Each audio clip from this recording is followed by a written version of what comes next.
گھر گھر تک اپنا پیغام پہنچائے گی اور اپنے تمام امیدواروں کے نشان ان کے حلقوں تک بھی پہنچانے کا کام کرے گی۔ اس میں تحریک انصاف کے گراؤنڈ پہ جو ورکرز ہیں، جو بہت سارے چھپے ہوئے بھی ہیں، وہ ڈور ٹو ڈور کیمپین بھی کر سکتے ہیں۔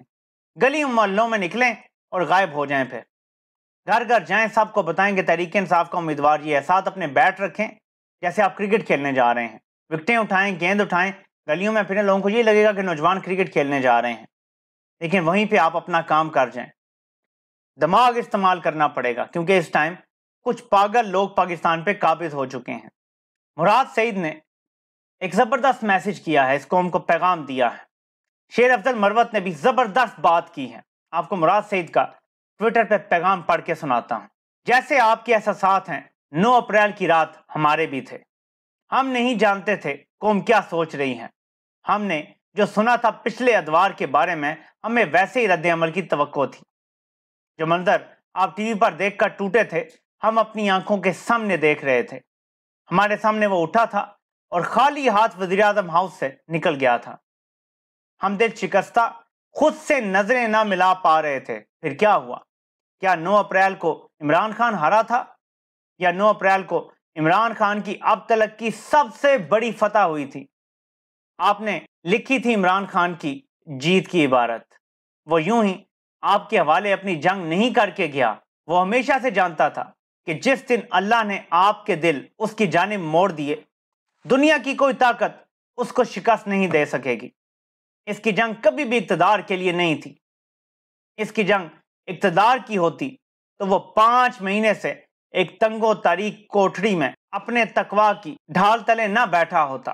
اس کی جنگ محض طاقت کے حصول کی ہوتی تو وہ گولیاں کھا کر مسکراتے ہوئے آپ کا حوصلہ نہ بحال کر رہا ہوتا۔ اس کی جنگ وزیر اعظم کی کرسی کے لیے ہوتی تو اس کرسی کو دوام دینے کے سارے مورے اس کی آنکھوں کے سامنے 9 اپریل کو سجنے والی بساط پر پڑے تھے اور ایک عرصے تک پڑے رہے تھے۔ اس کی جنگ کا مقصد ہمیشہ سے آپ کو ایک عظیم قوم بنانا تھا۔ وہ جس دن دنیا کے سامنے کھڑے ہو کر لا الہ الا اللہ کہہ رہا تھا، اسی ممبر پر کھڑے کھڑے اس کے پیروں سے سانپ لپٹنے شروع ہو گئے تھے۔ پھر بھی اس کی للکار سست نہیں پڑی۔ وہ جب مغرب کی جمہور پسندی کے نقاب نوچ رہا تھا تو ان کے خون آشام دانتوں کو اس نے اپنی شہرک پر تب ہی محسوس کر لیا تھا، مگر اس نے آپ کا سر نیچا نہیں ہونے دیا۔ وہ جب اپنے نبی پاک صلی اللہ علیہ وآلہ وسلم کی حرمت کی آواز اٹھاتا رہا تو تب بھی جانتا تھا کہ وہ آتش نمرود میں کود رہا ہے، لیکن وہ مانتا تھا کہ اولاد ابراہیم علیہ السلام کو بس یہی شیوا دیتا ہے، اور تاریخ کا سبق بھی یہی ہے کہ وقت کے یزید کتنے ہی طاقتور ہوں، حسین رضی اللہ کی للکار ان کی تلواروں سے زیادہ زوراور رہتی ہیں۔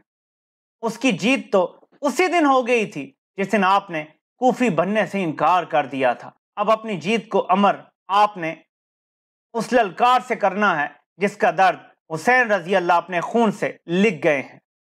جو پیادے آج آپ کے سامنے ناخدا بنے بیٹھے ہیں، ان میں سے کسی کا قد نہیں اس کو شکست دینے کا۔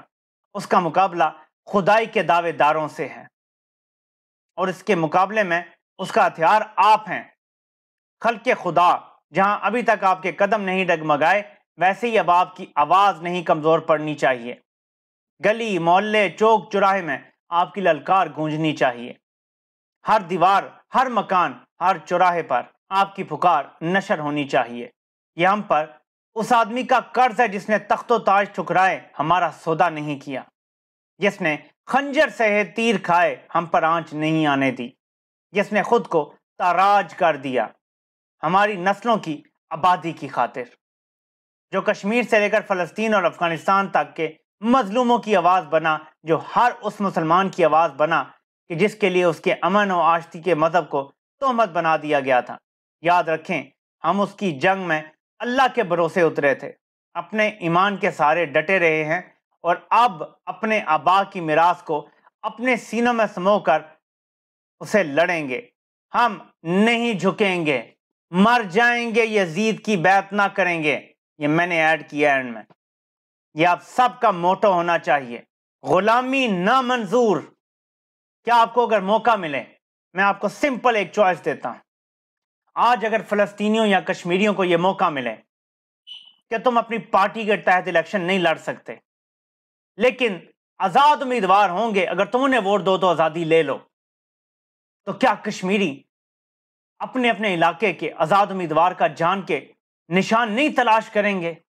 کیا وہ اپنی آزادی کے لیے بچے بچے تک وہ نشان نہیں پہنچائیں گے؟ یہ اب آپ کا کام ہے۔ یہ حقیقی آزادی کی جنگ ہے، اس میں ملک دشمنوں نے آپ کے ملک پہ قبضہ کر لیا ہے اور وہ پاکستان کا سودا کر چکے ہیں، صرف پاکستان کے کاغذات اور سب کچھ حوالے کرنے کے لیے یہ الیکشن ہے، جس کے بعد آگے سب کچھ کر دیا جائے گا۔ پاکستان کو اسرائیل اور بھارت کے حوالے کر دیا گیا ہے، یہ میں آپ کو ریٹورک نہیں بتا رہا۔ بھارت سے تجارت کھل جائے گی پہلے سال ہی، جو ان کا پلان ہے، جو اگلی حکومت بنانے کا ان کا منصوبہ ہے، اور انہی 5 سالوں کے اندر اگر یہ حکومت چلتی ہے، اسرائیل کو بھی پاکستان تسلیم کرے گا، ابراہم اکارڈ کا پاکستان حصہ بنے گا، جس کو ابراہیم اکارڈ کہتے ہیں۔ آپ نے اس سب کو روکنا ہے۔ پاکستان اپنی ٹرم پہ فیصلے کرے گا، دشمن قوتوں کی شرائط پہ فیصلے نہیں کرے گا۔ ہم ایک آزاد قوم ہیں، خود مختار قوم ہیں، اور یہ جنگ آخری وقت تک لڑیں گے، آخری سانس تک لڑیں گے۔ آخری گیند جب عمران خان کہتے ہیں تو وہ ایک میچ کی بات کرتے ہیں کہ ایک میچ 9 اپریل تک چلا، پھر 25 مئی کو ایک میچ ہوا، پھر جولائی میں الیکشن ہوئے، میچ ہوا، پھر اگست میں میچ ہوا، نومبر میں میچ ہوا۔ آخری گیند تک لڑنے کی یہ بات ہے، اور قاضی بھی بے نقاب ہو گیا۔ قاضی کو اس کے اپنے لوگ لعنتیں بھیج رہے ہیں، وہ لوگ جو قاضی کے تلوے چاٹتے تھے، 4 سال قاضی کی وجہ سے عمران خان کو گالیاں دیتے تھے، آج وہ بھی قاضی کو لعنتیں بھیج رہے ہیں۔ قاضی نے کپڑوں کے ساتھ ساتھ اپنی کھال بھی اتار کے پھینک دی ہے، اس قدر ننگا ہو کے کھڑا ہے۔ لوگ یہ کہہ رہے ہیں کہ قاضی نے عمران خان سے بدلہ لیا ہے۔ میں یہ کہتا ہوں کہ بدلے کے ساتھ ساتھ قاضی نے ان کی خدمت کی ہے جن کے ساتھ ڈیل کی تھی۔ بدلہ تو تھا ہی، لیکن ڈیل کا بڑا اس میں کردار ہے۔ جب جائیدادیں ہوں جن کی ذرائع آمدن کی کوئی تفصیلات آپ پیش نہ کر سکیں تو پھر ایسا ہی ہوتا ہے، پھر آپ کمپرومائزڈ ہو جاتے ہیں۔ اور ابھی تو آگے تحریک انصاف کو الیکشن سے باہر رکھ کے پلان یہ ہے کہ 2/3 اکثریت اور قاضی صاحب کو 2 سال کی ایکسٹینشن۔ اس 2 سال کی ایکسٹینشن کے بعد یا تو نواز شریف دوسرے بڑے صاحب کو بھی ایکسٹینشن دے دے گا، یا اس کا یہ پلان ہے کہ قاضی کے ساتھ مل کے اس کو میں نکالوں گا اور پھر نیا بندہ لاؤں گا جسے اپنا ممنون اور مشکور کروں گا، اس سے اگلی ایکسٹینشن کا سودا کروں گا، اور پھر اگلی بار بھی حکومت اپنی بیٹی کو لے کے دوں گا۔ لیکن یہ منصوبے دنیا والے بناتے ہیں۔ رب العالمین جو تدبیر کرے گا وہ چلے گی، کیونکہ یہ دنیا شیطان کے حوالے نہیں کر دی گئی، یہ دنیا کا نظم و نسق ایک رحمان چلا رہا ہے۔ وہ ان شاطر قوتوں کو قبضہ نہیں کرنے دے گا اس ملک پہ جو کلمے کے نام پہ بنا ہے، جو مدینہ الثانی ہے۔ آپ سے انشاءاللہ پھر ملاقات ہوتی ہے۔ اللہ پاک آپ سب کا حامی و ناصر ہو۔ سب کے سننے کا بہت بہت شکریہ۔